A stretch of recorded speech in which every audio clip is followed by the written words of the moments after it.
Assalamualaikum. So, welcome to another episode of Unit 19 that is about electromagnetism और हमारा agenda है solving the MCQs क्योंकि समझना भी तो ज़रूरी है.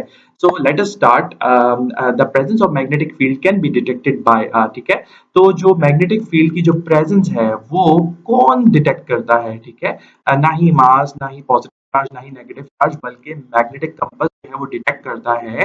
और कैसे डिटेक्ट करता है, पहले तो बात तो ये है कि जो मैग्नेटिक कंपास जो होता है जब वो हमारे पास जो है वो in the absence of magnetic field जो है वो अपने आप को अलाइन कर देता है अर्थ की मैग्नेटिक फील्ड के साथ। लेकिन अभी इस टाइम पर क्या हो रहा है, ये जो है ये मैग्नेट जो है हम इसके इर्द गिर्द जो है मूव कर रहे हैं और इसकी वजह से क्या हो रहा है, कंपास अपना नीडल जो है वो ठीक है अलाइन कर रहा है और अपनी डायरेक्शन को चेंज कर रहा है ठीक है। तो वो शो कर रहा है, ये क्या बता रहा है, ये इंडिकेट कर रहा है कि there is some magnetic field around it ठीक है। So that is all about MCQ number one. MCQ number two, a DC motor converts. A DC motor जो है उसका क्या काम होता है ठीक है। तो इसको समझाने के लिए मैं आपको थोड़ा सा एलैबोरेट करूं। डीसी मोटर जो है वो क्या है बेसिकली, ये मेरे पास जो है इलेक्ट्रिकल सोर्स है ठीक है। और राइट, आप लोगों को मैं माउस के जरिए से बता रहा हूँ, माउस पॉइंटर के जरिए से। ओके, अब क्या कर रहे हैं कि ये जो है आर्मेचर है ठीक है, और आर्मेचर को जो है वो ये जो है वो इलेक्ट्रिक एनर्जी जा रही है। दूसरी तरफ मेरे पास एक मैग्नेट है और ये मैग्नेटिक फील्ड लाइंस आपको नजर आ रही होंगी। अगर मैं इसको थोड़ा सा ज्यादा करूँ तो आपको समझ आ जाएगा ठीक है। These are the magnetic field lines. Okay, so there is an interaction going on between armature ठीक है and these magnetic field lines ठीक है।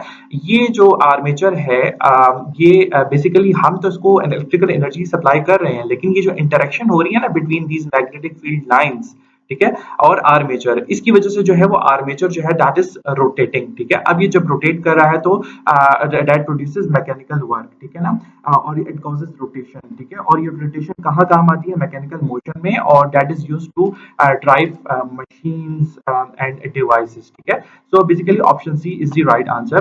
The next MCQ is which of the following device works on the principle of electromagnetic induction.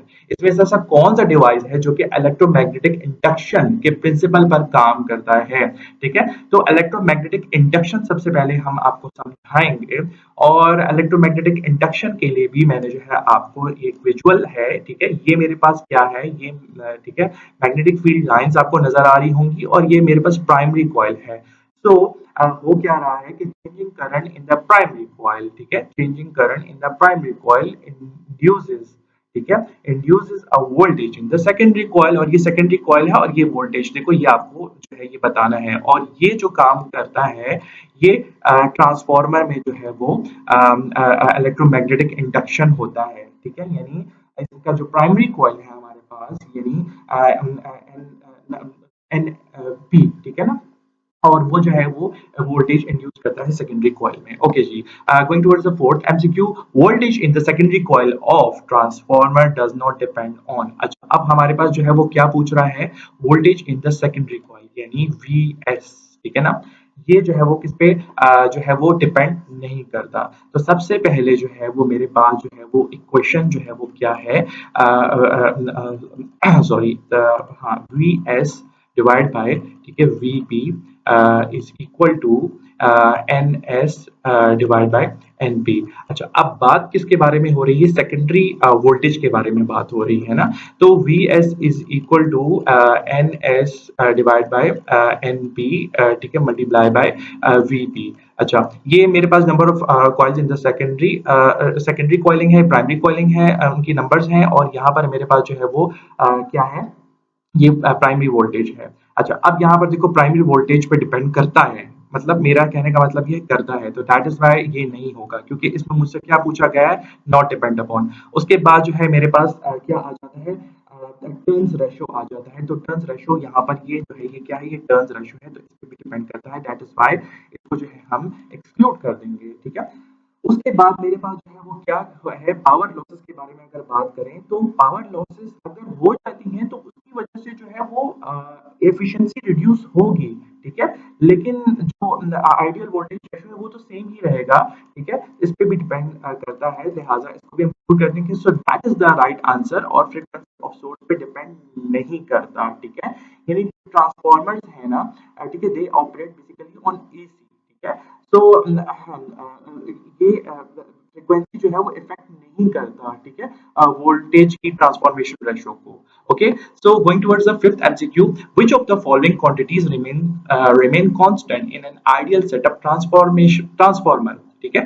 तो यहाँ पर ऐसी कौन सी quantity है जो कि कांस्टेंट रहती है, ठीक है, in an ideal setup transformer. आपकी बुक में आइडियल सेटअप ट्रांसफॉर्मर के बारे में इक्वेशन उन्होंने प्रेजेंट की, तो उन्होंने कहा कि जब आइडियल ट्रांसफार्मर होता है तो इसमें जो हमारे पास प्राइमरी पावर होती है वो सेकेंडरी पावर के बिल्कुल बराबर होती है, और हमारे पास जो है वो जो लॉसेस होते हैं, ठीक है, वो बिल्कुल शून्य यानी जीरो होते हैं, ठीक है, और इसके अलावा जो है वो हीट डिसिपेशन जो होती है वो भी जीरो होती है। तो इसका मतलब ये है कि हमारे पास जो है वो P is equal to I V जो इक्वेशन है, यानी प्राइमरी करंट और प्राइमरी वोल्टेज जो है वो बराबर, प्राइमरी वोल्टेज और प्राइमरी करंट सेकेंडरी वोल्टेज और सेकेंडरी करंट के बराबर होते हैं, ठीक है। तो इसका मतलब क्या है कि हमारे पास क्या कांस्टेंट रहता है, हमारे पास जो है वो पावर जो है वो कांस्टेंट रहेगी। ओके, सो एमसीक्यू नंबर 6, सेट अप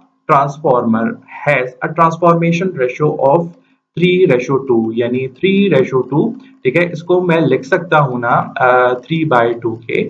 और ये है क्या चीज, ये है ट्रांसफॉर्मेशन रेशो। तो इसका मतलब है कि ये मेरे पास है N S by N P, ठीक है, ये मेरे पास ट्रांसफॉर्मेशन रेशो हो गया। What is the voltage in the secondary, यानी आपसे क्या पूछ रहा है, what is the voltage in the secondary if voltage in primary is 30 watt, यानी अगर वोल्टेज मेरे पास प्राइमरी में क्या होगी 30 वॉट होगी, तो हम जो है वो आपकी जो है इक्वेशन जो है उसको हम यूज करेंगे, ठीक है, V S by V P is equal to N S by, ठीक है, एन पी, ठीक है, और मैंने क्योंकि फाइंड क्या करना है, वी एस को फाइंड करना है, so V S is equal to V P multiply by N S by N P. Alright, okay, so VP की वैल्यू मेरे पास क्या आ जाती है 30 वोल्ट, और ये मेरे पास क्योंकि डायमेंशन लेस है 3/2 है, ठीक है, सो 2 1s are 2 and 2 15s are 30 and 15 into 3 मेरे पास क्या आ जाएगा 45 वोल्ट आ जाएगा। तो that is the secondary voltage, option B is the right answer. So approaching towards MCQ number 7, towards which magnetic pole of Earth is the north pole of a compass needle attracted, ठीक है। अब आपसे क्या पूछ रहा है, toward which magnetic pole of Earth is the north pole, यानी north pole of the compass needle attracted, ठीक है। अब यहाँ पर एक तरफ अर्थ है और दूसरी तरफ क्या है, कंपस है। तो इसको समझने के लिए आप जो है इस डायग्राम की तरफ आ जाओ। ये है मेरे पास क्या, मैग्नेट, ठीक है, यानी इसका जो है वो साउथ पोल है और नॉर्थ पोल है। अब मुखातिब क्या है, नॉर्थ पोल के बारे में पूछ रहे हैं, यानी अगर मैं इसको देखूं कि is the north pole of a compass needle attracted, ठीक है। तो अब यहाँ पर जो नॉर्थ पोल है, यहाँ पर अर्थ के बारे में अगर बात करें तो अर्थ का जो है मैग्नेटिक नॉर्थ पोल ये है और मैग्नेटिक साउथ पोल ये है, ठीक है। तो आपसे पूछा जा रहा है कि toward which magnetic pole of the earth, toward which magnetic pole of the earth, यानी ये आपसे पूछ रहा है अर्थ के बारे में, is the north pole of a compass needle attracted, north pole of the compass needle attracted. तो जाहिर सी बात है कि नॉर्थ पोल जो है वो मैग्नेट का वो किस तरफ अट्रैक्ट करेगा, वो मेरे पास अट्रैक्ट करेगा इससे साउथ पोल से, ठीक है। तो इसमें मेरे पास जो एमसीक्यू का जो आंसर है वो है the north pole of a compass needle is attracted to the south magnetic pole of earth, ठीक है, which is located near the geographic north pole of the earth. Alright, ये जो है वो आपको समझाना था और फिगर 3.14 है, ठीक है। Okay, so approaching towards MCQ 8, the step up transformer. Step up transformer के बारे में आपसे पूछा गया है। तो सबसे पहले तो हम स्टेप अप ट्रांसफार्मर के बारे में बात कर लेते हैं कि स्टेप अप ट्रांसफार्मर ऐसा ट्रांसफार्मर होता है जिसमें जो नंबर ऑफ टर्न्स होते हैं सेकेंडरी कॉइल में वो बनिस्बत प्राइमरी कॉइल के ज्यादा होते हैं, ड्यू टू विच क्या होता है कि हमारे पास जो सेकेंडरी वोल्टेज होती है वो ज्यादा होती है प्राइमरी वोल्टेज से। तो इसका मतलब ये है कि इंक्रीजेस द इनपुट करंट, क्या हो सकता है, जी नहीं, इनपुट करंट का नहीं है, इंक्रीजेस द आउटपुट वोल्टेज, ठीक है, so that is the right answer. बाकी भी has more turns in the primary, नहीं जी, ठीक है, नहीं होते। Has less turns in the secondary, no, ठीक है, क्योंकि सेकेंडरी पे क्या होते हैं, ज्यादा टर्न्स होते हैं और प्राइमरी में कम होते हैं। तो according to this option B is the right answer. उसके बाद है a step up transformer is used before electricity is transmitted by overhead cable. Select the statement that explains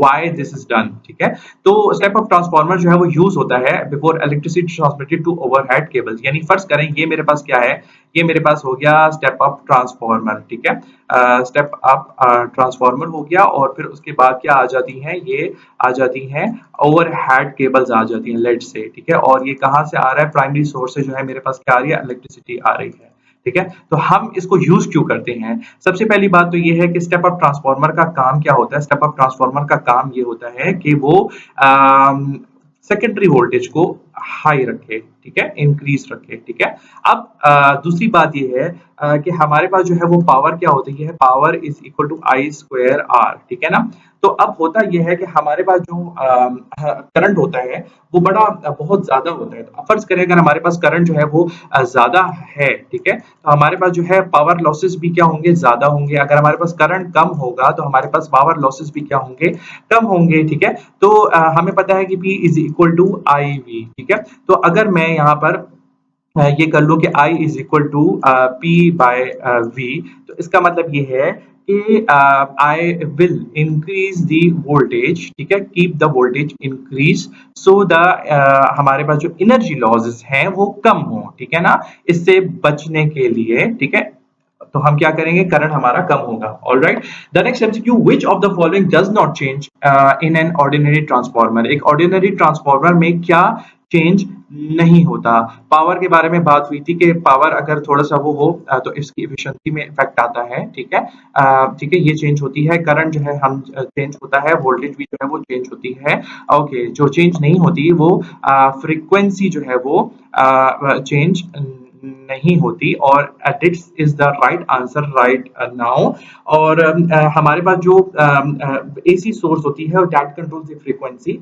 ठीक है, हमारे पास जो मैग्नेटिक फील्ड होती है ट्रांसफार्मर के कोर में, ठीक है, ये उसी रेट से चेंज हो रही होती है जिस रेट से इनपुट इनपुट फ्रीक्वेंसी रहती है। मतलब ये वही है, जैसे कि फर्ज करें 50 हर्ट्ज हैं तो 50 हर्ट्ज ही रहेंगे। ठीक है, अच्छा, अब दूसरी बात ये है कि ट्रांसफार्मर का टास्क ये नहीं है कि स्पीड अप करे या स्लो डाउन करे ऑसिलेशंस को। ठीक है, इसका काम सिर्फ और सिर्फ ट्रांसफर करना है, ठीक है, या ट्रांसफॉर्म करना है। ठीक है, सो हमारे पास जो फ्रीक्वेंसी होती है that remains same through out. ठीक है ना, so signing off, please like, subscribe as well as share this video with your friends. ठीक है, जज़ाकल्लाह खैर, अस्सलामु अलैकुम वरहमतुल्लाहि वबरकातुहू।